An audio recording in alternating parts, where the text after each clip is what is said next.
할렐루야. 오늘도 말씀을 통해 주시는 은혜와 축복이 여러분 가운데 가득하시기를 주님의 이름으로 축원합니다. 여러분, 인간의 시대를 선사시대와 역사시대로 구분하는데, 역사시대에 있어서 가장 추앙받는 인물이 누구일까라고 한다면, 첫째 예수님, 둘째 석가모니, 셋째 공자님, 넷째 마호메트 등을 꼽지 않을까 하는데, 공통적인 것은 그분들을 통해서 인류의 고상한 가치를 일깨우고 또 이끌어주는 고등종교가 탄생하게 되었다라고 하는 사실입니다. 다시 말해서 이 세상에 종교를 남기고 지혜자들을 남기고 마지막으로는 각자 자기의 무덤들을 남기게 되었음을 보게 되는 겁니다. 우선 예루살렘에 가면 예수님의 무덤을 보게 되는데, 이런 모습이죠. 성목교회 안에, 성목교회 아래에 제단 밑에 위치해 있습니다. 다음 사진인데요, 본래는 이런 모습이었어요. 처음 예수님께서 묻히셨던 무덤은 이런 모습이었는데, 후에 이 무덤 위에다가 지금의 아름다운 예배당을 짓게 되어서 지금의 모습을 하게 된 것이고요. 예루살렘을 순례하는 사람은 모두가 그곳을 이제 들르게 되는 것입니다. 두 번째의 사진은 석가모니의 무덤입니다. 저 탑은 설악산 봉정암에 있는 진신사리탑인데, 진신사리라고 하는 것은 석가모니의 몸에서 나온 이빨이나 뼈 등을 말하는 거죠. 사리라고 이렇게 말하는데, 그분을 추앙하는 사람들이 그분의 사리 중 일부를 가져다가 탑이나 전각을 지어 봉안하게 되는데, 그곳이 바로 그분의 무덤이다, 이렇게 얘기할 수가 있는 거죠. 세 번째의 무덤은 이슬람교의 창시자 마호메트의 무덤인데, 지금은 사우디아라비아 메디나에 있습니다. 메디나에 가면 그린돔이라고 하는 어마어마한 크기의 그 이슬람 사원이 있는데, 그 사원 지하에 위치해 있고요. 이슬람교를 믿는 사람이라면 메카와 함께 반드시 메디나를 순례하게 되는데, 그 이유가 거기에 있는 겁니다. 네 번째는 곡부에 있는, 중국 산동성 곡부에 있는 공자의 묘인데, 이런 모습이에요. 우리가 잘 많이 보던 그런 모습이죠. 우리 주변에 있는 그런 묘와 별로 다르지 않다라고 할 수 있는 겁니다. 그런데 여러분, 오늘 이 시간 좀 불편할 수도 있지만 굳이 이런 무덤들을 여러분 앞에 소개하는 이유는, 그 무덤들이 갖고 있는 특성이 그분이 누구인가, 그 무덤 속에 있는 분이 누구인가 하는 것을 나타내기 때문인데, 결론적으로 말해서 예수님의 무덤이 다른 세 분의 무덤과 확연히 다른 특징을 갖고 있다 하는 것이고, 그런 예수님의 무덤이 보여주는 특징은 그분이 누구이시고 또 기독교가 과연 무엇인가 하는 것을 나타내기 때문이다라고 하는 말씀인 거예요. 그러면 여러분, 석가모니, 공자님, 또 마호메트의 무덤은 어떠한가? 공통적인 것이 처음부터 지금까지 닫혀 있다는 거죠. 꽁꽁 닫혀 있어요.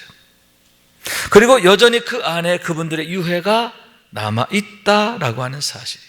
그리고 그것은 그분들만이 아니라 이 땅의 모든 사람들과 동일함을 보게 되는 겁니다. 반면에 여러분, 예수님의 무덤은 두 가지 특징이 있어요. 첫째, 활짝 열려 있다. 아까 사진 다시 한번 볼까요? 두 번째 사진. 그래요. 이렇게 활짝 열려져 있습니다. 또한 그 안에 시신이 없다는 거예요. 유해가 없다는 거예요. 그러면 누가 도둑질 해갔느냐? 처음부터 아예 누가 문 열고 도둑질 해갔느냐? 아니면 너무너무 유해가 오래돼가지고 소멸되어서 없느냐? 그게 아닌데, 거기에 놀라운 비밀이 있다라고 하는 말씀인 거예요. 예수님께서 말씀하셨던 그대로 제3일에 다시 살아나셨기 때문인데, 왜 모든 교회가 주일을 지키게 되고 특별히 부활절을 기념하게 되는가 하는데, 그 이유가 바로 거기에 있다라고 하는 말씀인 거예요. 그러면 그러한 사실이 의미하는 바가 과연 무엇인가 하는데, 다시 말해서 예수님이 과연 누구이신가 하는 것을 나타내는데, 나는 부활이요 생명이니. 아멘. 예수님께서 부활이 되시며 생명이 되시는 것을 온 세상에 드러내는 것이다 라고 하는 말씀이에요. 아울러서 기독교가 과연 어떤 종교인가?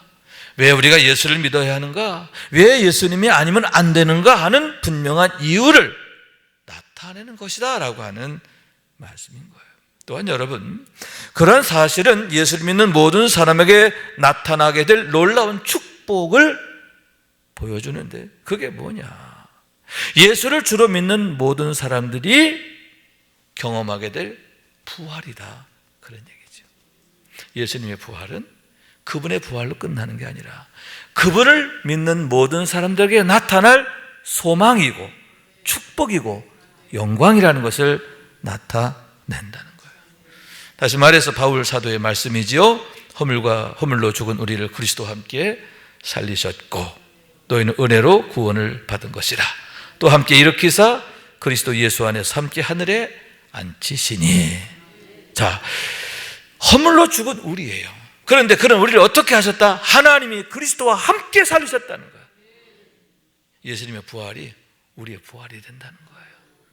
그래서 또 함께 일으키사 이렇게 말씀하고 있고, 이어서 그리스도 예수 안에서 함께 하늘에 앉히시니 라고 말씀하고 있는데, 부활에 그치는 게 아니라 하나님 나라에서의 영광을 영원히 누리게 하신다라고 하는 말씀인 거예요. 그런 영광을 보여주는 게 바로 요한계시록의 말씀이다 할 수 있는데, 우선 내가 곧 성령에 감동되었더니 보라 하늘의 보호자를 베풀었고 그 보호자 위에 앉으신 이가 있는데, 자, 하나님의 나라에 누가 계시다? 보호자에 앉으신 분, 누구? 예수님이 계시다. 예수님의 부활을 나타내고 있습니다. 자, 또한 여러분, 그 보호자에서부터 음성이 들리는데, 어떤 음성이? 내가 들으니 보호자에서 큰 음성이 나서 이르되 보라 하나님의 장막이 사람들과 함께 있으며 하나님이 그들과 함께 계시리니 그들은 하나님의 백성이 되고 하나님은 친히 그들과 함께 계셔서 모든 눈물을 그 눈에서 닦아주시니 다시는 사망이 없고 애통한 것이나 곡하는 것이나 아픈 것이 다시 있지 아니하리니 전 것들이 다 지나갔음이라라. 예수를 주로 믿는 모든 사람들에게 주어질 소망과 축복인데 뭐예요? 그들이 하나님 나라의 주님과 함께 있을 거라는 거예요. 하나님 나라에서 주님과 함께 있게 되는데, 그때 하나님이, 우리 주님이 그들에게서 모든 눈물을 닦아주시니. 아멘. 아멘. 그런 놀라운 은혜와 축복과 영광이 확실하다라고 하는 것을 보여준다라고 하는 얘기죠. 다시 말해서 무엇입니까? 죽어도 죽는 게 아님에 대한 비밀인데, 성도의 죽음은 그와 같이 사망이나 멸망이 아니라 영생과 영광으로 나가는 최고의 축복이라고 하는 사실을 나타내는 것이다 하는 거예요. 그런 소망을 확실히 알게 되었기 때문에 사도 요한은 물론이고 그런 소망을 품었던 모든 사람들이 모든 환난과 핍박 가운데서도 담대하게 되었고 인내하게 되고, 그리고 아울러 감사하고 찬송하게 되었는데, 죽도록 충성하게 된 이유가 바로 거기에 있음을 보게 된다라고 하는 말씀인 거예요. 여러분, 우리들 역시 그러한 참 소망을 보게 되고 알게 되기를 원합니다. 왜 우리가 예수를 믿어야 하고 예수를 믿는 것이 우리에게 얼마나 놀라운 일이며 축복인 것인가? 왜 우리가 예수를 잘 믿어야 하는가? 그 이유를 분명히 알고 충성하게 되기를 원하는 거예요. 그래서 그 비밀의 주인공이 되는 우리 모두가 될 수 있기를 주님의 이름으로 축원합니다. 그런 의미에서 여러분, 그러한 소망을 품고 인내와 충성의 삶을 살았던 믿음의 선진들의 모습은 그와 같은 소망이 얼마나 확실한가 하는 것을 나타내는데, 대표적인 경우가 우선 베드로다 이렇게 말할 수가 있는 거죠. 베드로의 경우 여러분, 일평생 예수가 그리스도임을 증거하다가 복음 전하다가 순교하시게 되는데, 전하의 말에 의하면 십자가에 거꾸로 매달려 죽었다라고 하는 거죠. 본래는 똑바로 매달려 죽게 되었는데 나는 그렇게 죽는 것조차 과분하다. 그래서 자청하여 거꾸로 매달려 죽으시게 되었는데, 사람의 생각으로는 도저히 이해할 수 없는 그러한 담대함을 그분에게서 보게 되는 겁니다. 그러나 본래 그분은 그런 분이 아니잖아요.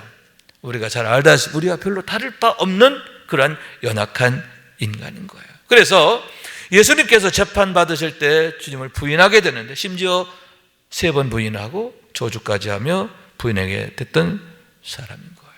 그런데 그러한 그를 요한복음 21장에 보면 주님이 다시 찾아가시는 거예요.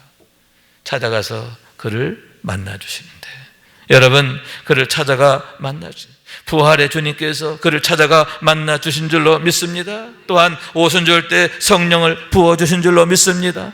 그랬을 때 그가 완전히 달라지게 되는데, 일평생 예수가 그리스도이심을, 예수님 부활하셨음을 증거하게 되고, 자기 생명 다하기까지, 자기 생명을 바치면서까지 충성을 다하게 되었음을 보게 되는 거예요. 예수 부활을 통해서 삼생명의 비밀을 알고 경험하게 되었기 때문인 줄로 믿습니다. 다시 말해서 스데반의 경우처럼 이 말을 하고 자니라. 예수 생명을 가진 사람, 예수를 주로 믿고 예수 생명을 소유하게 된 사람은 육신적으로는 죽어도 죽지 않는다라고 하는 사실인데, 사망이나 멸망이 아니라 하나님 나라에서의 영혼이기 때문이다. 심지어는 육신적으로 잠들었던 우리의 몸도 장차 주님 오실 그날에 신령한 몸으로 변화되어 하나님 영광에 참여하게 되는 소망인 줄로 믿습니다. 그런 소망, 그런 영광을 확증하게 되었기 때문이다 하는 거죠. 도마 역시 마찬가지죠. 도마 역시 베드로처럼 일평생 복음 전하다가 인도에서 순교하게 되는데, 얼마나 복음에 대한 열심이 대단했는지 인도에까지 가서 복음 전하다가 첸나이라고 하는 곳에서 창에 찔려 순교하시게 되고, 그분이 순교한 그 자리 위에 첸나이 교회가 세워져서 지금도 수많은 사람들이 그곳을 순례하고 있음을 보게 되는 겁니다. 그런데 그분 역시 베드로와 다르지 않은 연약한 사람이었어요. 의심 많은 제자라고 하는 별명으로 불려지게 됐다는 거예요. 그래서 예수님의 부활을 경험한 다른 제자들이 예수 부활을 전하게 되니까 뭐라 그래요? 내가 그 손의 못자국을 보며 내 손가락을 그 못자국에 넣으며 내 손을 그 옆구리에 넣어보지 않고 믿지 아니하겠노라. 믿지 못하겠다는 게 믿지 않겠다는 거예요. 아주 고집스러운 사람이에요. 의심 많은 데다가 고집까지 있는 그런 사람이죠. 그런데 그런 거 완전히 달라지게 됐는데, 어떻게 그렇게 됐느냐? 예수님이 친히 그를 찾아오셨습니다. 부활하신 주님이 그를 찾아오셔서 그에 대하여 손가락을 이리 내밀어 내 손을 보고 내 손을 내밀어 내 옆구리에 넣어보라. 그리하여 믿음 없는 자가 되지 말고 믿는 자가 되라 하셨고, 그 즉시 나의 주님이시요 나의 하나님이시요 고백하게 되었음을 보게 되는 거예요. 부활한 주님을 나의 주님으로 만나게 되면서 의심 많은 도마가 아니라 믿음의 대장부 도마가 된 줄로 믿습니다. 그 누구보다 복음 전하는 데 열심을 다하게 되었다라고 하는 말씀인데, 여러분, 베드로나 도마뿐만이 아니에요. 예수님의 부활을 경험한 모든 제자들에게서 동일하게 나타나는 변화이며 결과임을 보게 되는데, 만일 예수님의 부활이 사실이 아니라고 한다면 도저히 나타날 수 없는 현상이며 결과다, 이렇게 말씀드릴 수 있는 거예요. 그러한 현상과 결과, 그것이 예수 부활의 사실성을 증거하고 있다라고 하는 말씀인 거예요. 그렇기 때문에 여러분, 우리들 역시 부활의 경험자가 되기를 원하는데요. 여러분, 베드로나 또 도마처럼 그 부활의 그 경험을 통해서 여러분 담대할 수 있기를 원하는데요. 항상 기뻐하라, 쉬지 말고 기도하라, 범사에 감사하라. 이는 너희를 향하신 하나님의 뜻이니라. 아멘. 하나님의 생명을 소유하게 되고, 아멘. 그 생명 안에서 아들의 권세로 사는 능력이 되기를 원하는 거예요. 부활의 소망을 바라보며 그 소망 붙들고 믿음으로 인내하고 충성하는 우리 모두가 될 수 있기를 주님의 이름으로 축원합니다. 그러면 어떻게 해야 하느냐 하는데, 사도 바울에게서 그 힌트를 우리가 찾게 되는 거죠. 다시 말해서 주님의 찾아와 주신 은혜다 이렇게 말할 수 있는데, 그런 은혜가 우리에게 반드시 있어야 한다라고 하는 말씀인 거예요. 여러분, 사울이란 청년은 스데반을 돌로 채워 죽이는데 동참하게 되었고요, 이후에는 예수를 주로 믿는 자들을 박해하는데 앞장서서 교회를 진멸하는데 그는 정말 충성을 다하게 되는 거죠. 이유는 간단해요. 예수가 그리스도라 하고 또 부활했다라고 하는 기독교인들의 말을 믿을 수가 없었고, 또 그들이 거짓말한다, 혹세무민한다 여겼다라고 하는 거예요. 그래서 나름대로는 하나님에 대한 열심이다라는 생각으로 교회를 진멸하는데 앞장을 서게 됐다라고 하는 얘기죠. 그런데 그런 그에게 다메섹 도상의 사건이 일어나게 되지요. 빛 가운데서 주님 호련히 그를 찾아오신 사건이에요. 그가 성 가까이 이르렀을 때 하늘로부터 호련히 빛이 비쳐와서 그를 둘러싸게 되었고, 그때 그가 엎드러지게 되죠. 너무너무 놀라서 엎드러지게 되는데 그때 말씀이 들리는 거예요. 사울아 사울아 내가 어찌하여 나를 박해하느냐. 두려움에서 떨면서 주여 누구십니까? 여쭙게 되었고, 이어 말씀이 나옵니다. 나는 내가 박해하는 예수라. 자, 그런데 사도행전 9장 7절에 보면 그가 말을 못하고 서 있더라 이렇게 말하고 있어요. 너무너무 놀란 거예요. 혼비백산하게 되었음을 보게 되는데, 그러나 그것을 계기로 해서 영적인 눈을 뜨게 됐음을 믿으시기 바랍니다. 예수님이 과연 어떤 분이신지를 바로 알게 되었다라고 하는 사실인데, 정말로 그리스도가 되시며 정말로 부활하셨다라고 하는 것을 그가 확신하게 되었다. 베드로처럼 도마처럼 부활의 주님을 나의 주님으로 만나게 되었고, 그것이 그의 운명을 바꾸고 인생을 바꾸는 시작이 되었음을 보게 되는 겁니다. 그런 의미에서 우리들 역시 부활의 주님을 나의 주님으로 만나야 하고, 이를 위해서는 찾아와 주시는 은혜가 있어야 하는데, 이를 위해서 우리가 늘 주님께 구하고 또 기다려야 한다라고 하는 말씀인 거예요. 1992년 말부터 5년 반 동안 저는 성남에 있는 명문교회에서 개척교회 목회를 하게 되었는데, 그때 교회에 윤모 집사님이라는 분이 계셨습니다. 참 성실하고 믿음도 좋았고 어머니와 함께 참 신앙생활을 이쁘게 하셨습니다. 남자 집사님이에요. 그런데 그분에게는 한 가지 참 안타까운 게 하나 있었는데, 뭐냐, 아내가 얼마나 완고한지 얼마나 완강한지 그냥 이 교회를 안 나오는 거예요.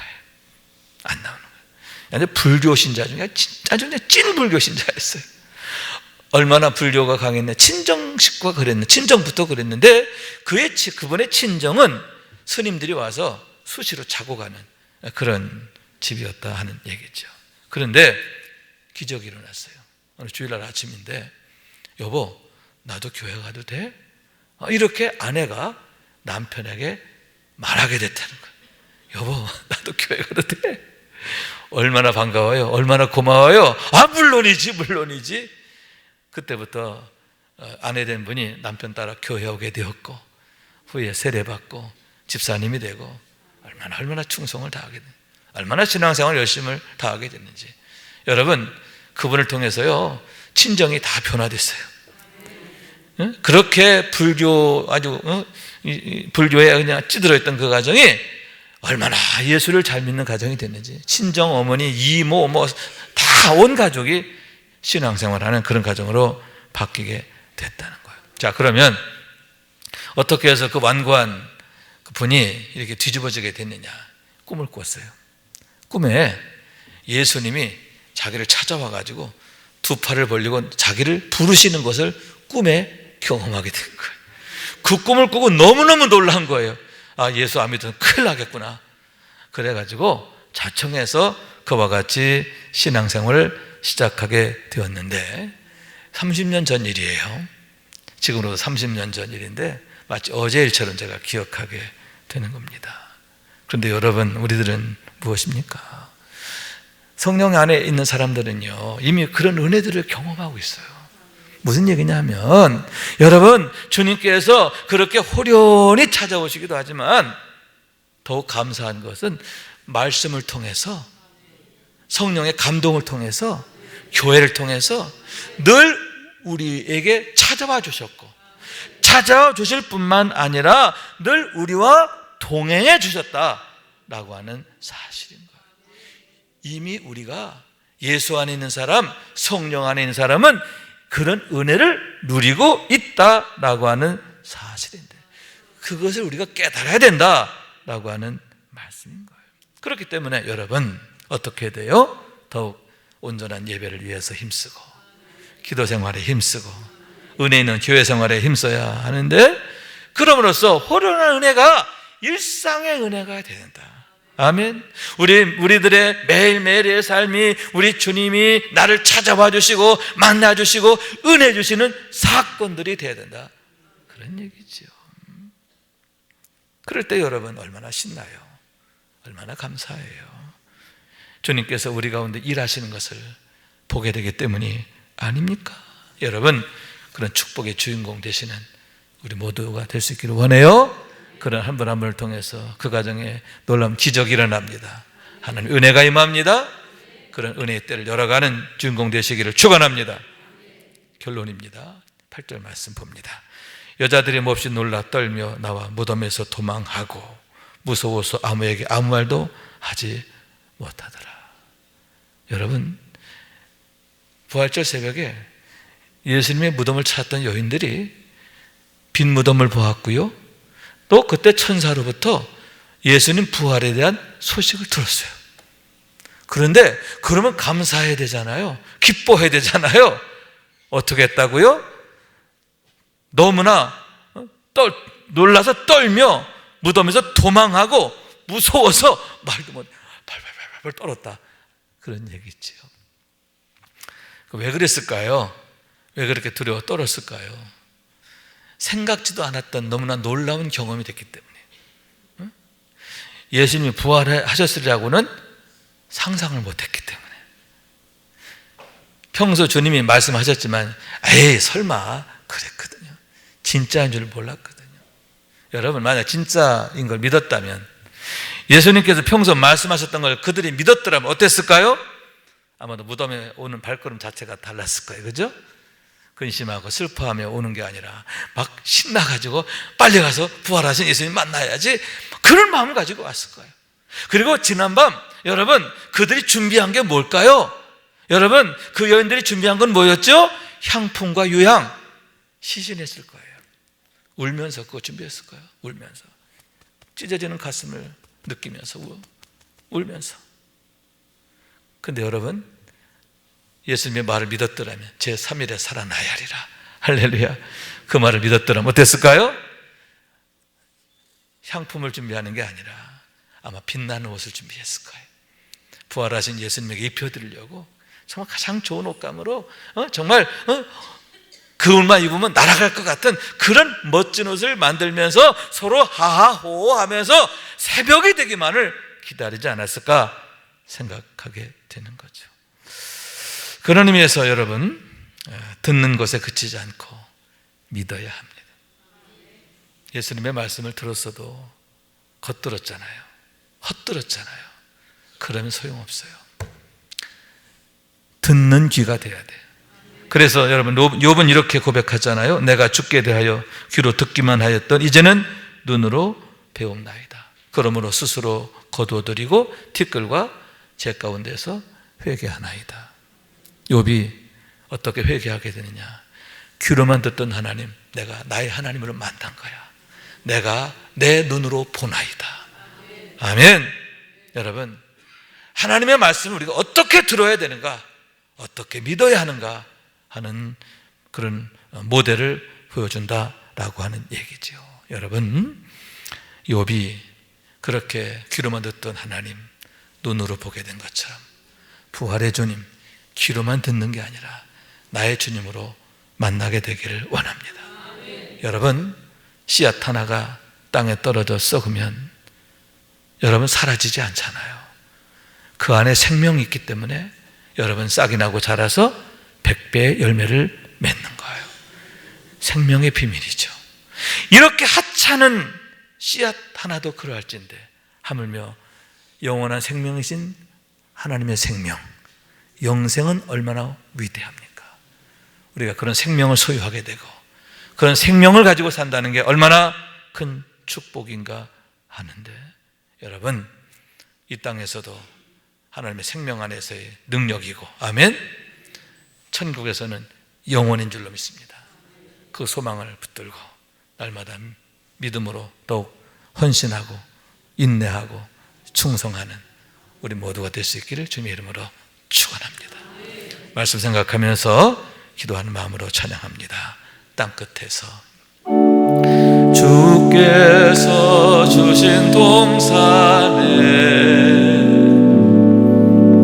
땀 흘리며 씨를 뿌리며 내 모든 삶을 드리며 날 사랑하시는 내 주님께 비바람 앞을 가리고 내 육체는 쇠잔해져도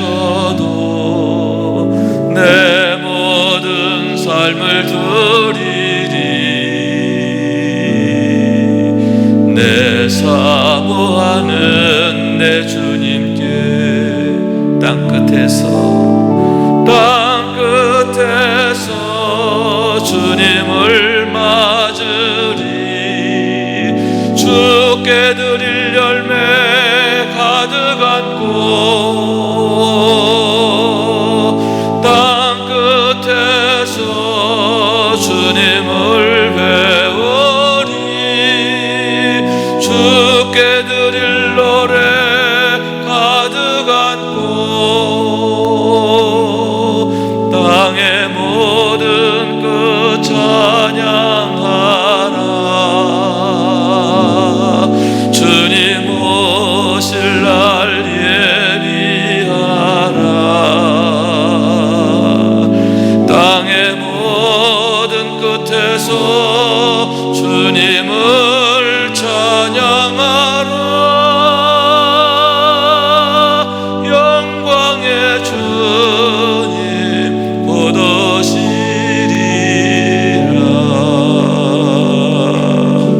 아멘, 아멘. 여러분, 우리의 땅끝은 우리의 소망을 이루는 그날이거든요. 그날 우리가 어떠한 모습으로 주님 앞에 서게 될 것인가, 나아가게 될 것인가. 무덤을 찾았던 여인들 슬픈 마음으로 갔잖아요. 그러나 여러분, 우리는 아닙니다. 주님의 무덤을 정말 춤추며 나아가게 될 줄로 믿습니다. 부활의 주님을 믿기 때문이고 소망하기 때문이고 그 안에서 우리가 늘 소망을 발견했기 때문인 줄로 믿습니다. 그 소망 안에서도 승리하시기를 주님의 이름으로 축원합니다.